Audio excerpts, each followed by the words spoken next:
దేశ రాజకీయాల్లో ఆమె ఫైర్ బ్రాండ్. పశ్చిమ బెంగాల్ ప్రజలకు ఆమె దీది. ఓ సామాన్య మధ్యతరగతి కుటుంబం నుంచి వచ్చిన మహిళా శక్తి మమతా బెనర్జీ. దశాబ్దాల కమ్యూనిస్టు కోటను బద్దలు కొట్టిన ఉక్కు మహిళగా ఆమెది తిరుగులేని చరిత్ర.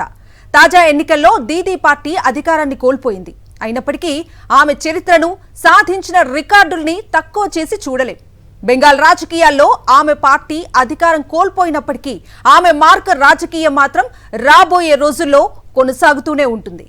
పశ్చిమ బెంగాల్ రాజకీయాల్లో దీదీగా పిలిచే మమతా బెనర్జీ ప్రస్థానం ఒక సంచలనం.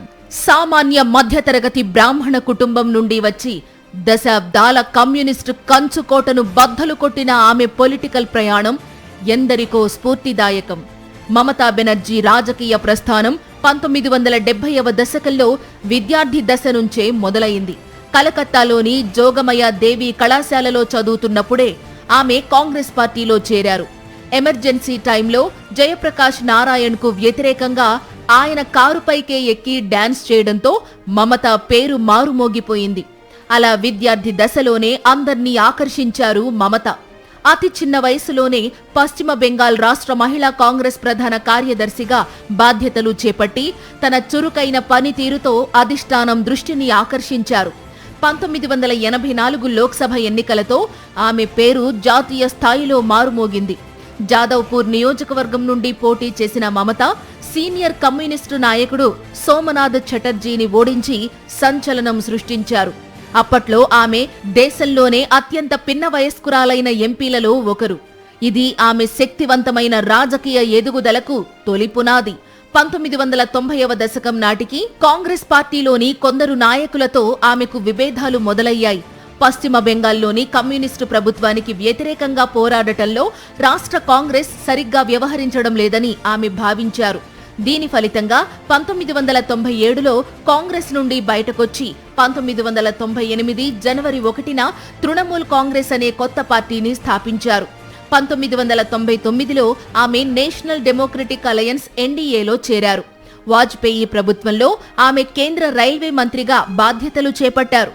రైల్వే బడ్జెట్లో బెంగాల్కు పెద్దపీట వేస్తూ అనేక కొత్త ప్రాజెక్టులను ప్రవేశపెట్టి ప్రజల్లో మరింత పాపులర్ అయ్యారు. అయితే ఆ తరువాత వివిధ రాజకీయ కారణాలతో ఎన్డీఏ నుండి తప్పుకున్నారు. 2006, 2007 సంవత్సరాలు తృణమూల్ కాంగ్రెస్ ను తిరుగులేని పార్టీగా మార్చాయి. 2006 నుంచి సింగూరు ఉద్యమం ప్రారంభించారు మమత. నానో కార్ల తయారీ కోసం అత్యంత సారవంతమైన 1000 ఎకరాల భూమిని టాటా సంస్థకు అప్పగించడాన్ని మమత తీవ్రంగా వ్యతిరేకించారు. మమత సాగించిన ఈ సుదీర్ఘ పోరాటం ఆమెకు ప్రజల్లో తిరుగులేని ఆదరణ తెచ్చిపెట్టింది. ఇక 2007లో ఆమె మొదలుపెట్టిన నందిగ్రామ్ ఉద్యమం మరో ఎత్తు. ఇండోనేషియాకు చెందిన ఓ కంపెనీకి సెజ్ ఏర్పాటు కోసం భూమిని కేటాయించడాన్ని మమత తీవ్రంగా వ్యతిరేకించారు. అప్పట్లో ప్రభుత్వంతో జరిగిన ఘర్షణల్లో 14 మంది రైతులు ప్రాణాలు కోల్పోయారు. ఈ ఘటన అప్పట్లో దేశవ్యాప్తంగా సంచలనం సృష్టించింది. సింగూర్, నందిగ్రామ్ ఉద్యమాలు మమతను రాజకీయంగా మరింత రాటుదేల్చడంతో పాటు ప్రజల్లో ఆమె స్థానాన్ని సుస్థిరం చేశాయి. 2011లో ఆమె అధికారంలోకి రావడానికి ఈ 2 ఉద్యమాలే కారణం. 2011 పశ్చిమ బెంగాల్ అసెంబ్లీ ఎన్నికలు చారిత్రాత్మకమైనవి. 34 ఏళ్ల సుదీర్ఘ వామపక్ష పాలనను మమతా బెనర్జీ నేతృత్వంలోని టీఎంసీ కూలదోసింది. భారీ మెజారిటీతో విజయం సాధించిన మమతా బెనర్జీ పశ్చిమ బెంగాల్ తొలి మహిళా ముఖ్యమంత్రిగా అవతరించారు. అధికారంలోకి వచ్చిన మరుక్షణం సింగూర్ భూముల్ని తిరిగి రైతులకు అప్పగించారు. ముఖ్యమంత్రిగా ఆమె అనేక సంక్షేమ పథకాలను ప్రవేశపెట్టారు. ముఖ్యంగా కన్యాశ్రీ, రూపశ్రీ వంటి పథకాలు బాలికల విద్యకు, మహిళా సాధికారతకు ఎంతో దోహదపడ్డాయి. గ్రామీణ ప్రాంతాల్లో మౌలిక సదుపాయాలు కల్పించేందుకు చాలా నిధులు కేటాయించారు. అలా 2016 అసెంబ్లీ ఎన్నికల్లో కూడా మమత సత్తా చాటారు. ప్రతిపక్షాల విమర్శలను తిప్పికొడుతూ అంతకు ముందు కంటే ఎక్కువ సీట్లతో రెండోసారి ముఖ్యమంత్రిగా బాధ్యతలు చేపట్టారు. అయితే 2021 ఎన్నికలు మమతకు సవాల్ విసిరాయి. బీజేపీ నుంచి గట్టి పోటీ ఎదురయింది. ఎన్నికల ప్రచారంలో ఆమె కాలికి గాయమైన వీల్ చైర్ పైనే రాష్ట్రమంతా పర్యటించి ప్రచారం నిర్వహించారు. ఈ పోరాట పటిమ ఆమెకు అఖండ విజయాన్ని తెచ్చిపెట్టింది.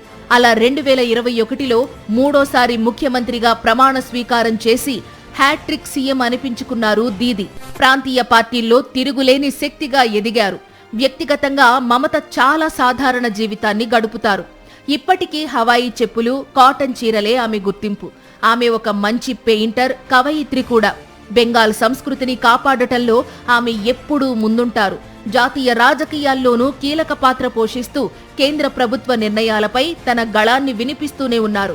మొన్నటికి మొన్న కూడా ఎన్నికల ప్రచారంలో తన గెలుపు కంటే బీజేపీ ఓటమే తనకు ముఖ్యమన్నారు.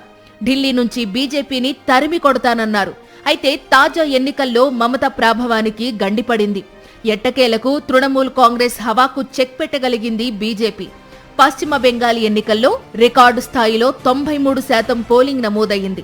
స్వాతంత్ర్యం వచ్చినప్పటి నుంచి రాష్ట్రంలో ఈ స్థాయిలో ఓటింగ్ నమోదవడం ఇదే తొలిసారి.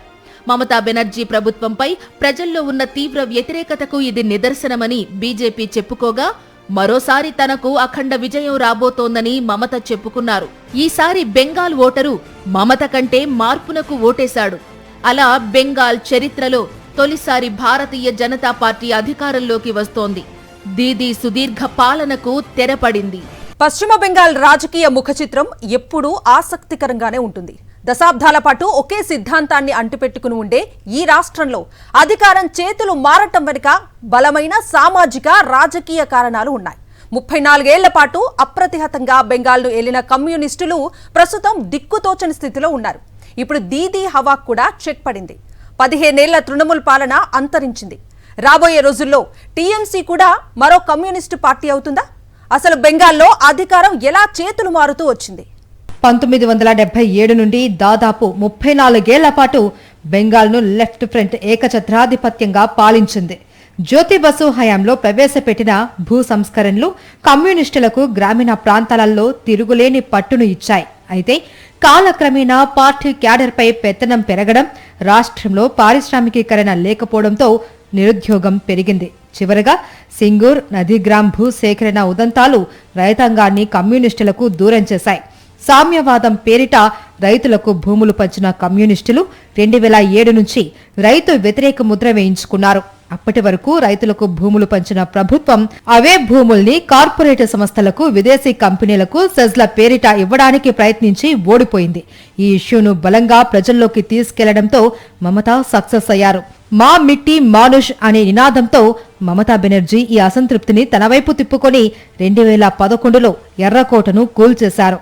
మమతా బెనర్జీ అధికారంలోకి వచ్చాక బెంగాల్ రాజకీయాలలో భారీ మార్పులు వచ్చాయి. లెఫ్ట్ ఫ్రంట్ క్యాడర్ ను తన పార్టీలోకి విలీనం చేసుకోవడం ద్వారా ఆమె క్షేత్రస్థాయిలో పట్టు సాధించారు. సంక్షేమ పథకాలు, ముఖ్యంగా మహిళల కోసం ప్రవేశపెట్టిన పథకాలు ఆమెకు దీదీగా ప్రజల్లో గుర్తింపు తెచ్చాయి. అయితే కమ్యూనిస్టుల కాలంలో ఉన్న రాజకీయ హింస, అవినీతి ఆరోపణలు తృణమూల్ పాలనలోనూ కొనసాగాయి అనే విమర్శలు ఉన్నాయి. ఇదే ప్రతిపక్షాలకు దారి చూపింది. మరీ ముఖ్యంగా బీజేపీకి ఇది ప్రధాన అస్త్రంగా మారింది. మూడోసారి ముఖ్యమంత్రిగా పదవి బాధ్యతలు స్వీకరించిన తర్వాత బీజేపీ సెగను తట్టుకోవడం మమతకు కష్టమైంది. ప్రతిపక్ష హోదాలో బీజేపీ అనూహ్యంగా పుంజుకుంది. 2019 లోక్సభ ఎన్నికలు, 2021 అసెంబ్లీ ఎన్నికల్లో బీజేపీ ఓట్ల శాతం భారీగా పెరిగింది. హిందూ ఓట్లను ఏకం చేయడం, కేంద్ర పథకాల్ని గట్టిగా ప్రచారం చేసుకోవడం, సోషల్ మీడియాను బలోపేతం చేయడం, తృణమూల్ వ్యతిరేక ఓటును ఏకీకృతం చేసి తన వైపు తిప్పుకోవడం లాంటి కార్యక్రమాలతో బీజేపీ బలం పుంజుకుంది. బెంగాల్ చరిత్రను గమనిస్తే ఇక్కడ ప్రజలు ఒకసారి ఒక పార్టీకి అవకాశం ఇస్తే దశాబ్దాల పాటు అధికారం కట్టబెడతారు. కాంగ్రెస్ తర్వాత కమ్యూనిస్టులు, ఆ తర్వాత తృణమూల్ ఇలానే అధికారం చెలాయించాయి. ఇప్పుడు బీజేపీ వంతు వచ్చింది. అయితే అధికారం కోల్పోయిన తర్వాత పార్టీలు కోలుకోవడం బెంగాల్లో చాలా కష్టం. పార్టీ సిద్ధాంతాల కంటే వ్యక్తి ఆరాధన లేదా బలమైన క్యాడర్ చుట్టూ తిరిగే బెంగాల్ రాజకీయాలలో ఓ పార్టీ పవర్ పోగొట్టుకున్న వెంటనే ఆ క్యాడర్ మొత్తం అధికార పార్టీలోకి జంప్ అవ్వడం సర్వసాధారణం. అందుకే ఒకప్పుడు రాజ్యమేలిన కాంగ్రెస్, కమ్యూనిస్టులు ఇప్పుడు అక్కడ నామమాత్రంగా మిగిలారు. కమ్యూనిస్టులు ఓడిపోయిన తర్వాత ఆ క్యాడర్లో కీలక భాగం తృణమూల్ వైపు వచ్చింది. 15 ఏళ్ల పాటు దీదీతో కొనసాగింది. ఇప్పుడు బీజేపీ రాకతో తన క్యాడర్ను కాపాడుకోవడం మమతకు పెద్ద సవాలుగా మారనుంది. కమ్యూనిస్టులు కోలుకోలేని స్థితికి వెళ్లడానికి ప్రధాన కారణం మారుతున్న కాలానికి అనుగుణంగా వారు మారకపోవడమే. యువతను ఆకర్షించడంలో, సోషల్ మీడియాను వాడుకోవడంలో వారు వెనుకబడ్డారు. పైగా తమ కంచు కోటలను రక్షించుకోలేకపోవడం పెద్ద వైఫల్యం. రాబోయే రోజుల్లో తృణమూల్ పరిస్థితి కూడా కమ్యూనిస్టుల్లాగే మారుతుందా అంటే అది పూర్తిగా ఆ పార్టీ తీసుకునే నిర్ణయాలపై ఆధారపడి ఉంటుంది. ప్రస్తుతం అవినీతి ఆరోపణలు, అంతర్గత కుమ్ములాటలు పార్టీని వేధిస్తూ ఉన్నాయి. ఇప్పుడు అధికారం పోయింది కాబట్టి ఈ కుమ్ములాటలు మరింత ఎక్కువయ్యే ప్రమాదం ఉంది. దీనికి తోడు టీఎంసీలో మమతా తర్వాత ద్వితీయ శ్రేణి నాయకత్వం బలహీనంగా ఉంది. బీజేపీ తన దూకుడును ఇలాగే కొనసాగిస్తే తృణమూల్ కూడా పతనం అంచుకు చేరవచ్చు. అయితే బెంగాల్ సెంటిమెంట్ను రగల్చడంలో మమతా దిట్ట కాబట్టి అంత సులభంగా టీఎంసీని భూస్థాపితం చేయడం బీజేపీ వల్ల కాకపోవచ్చు.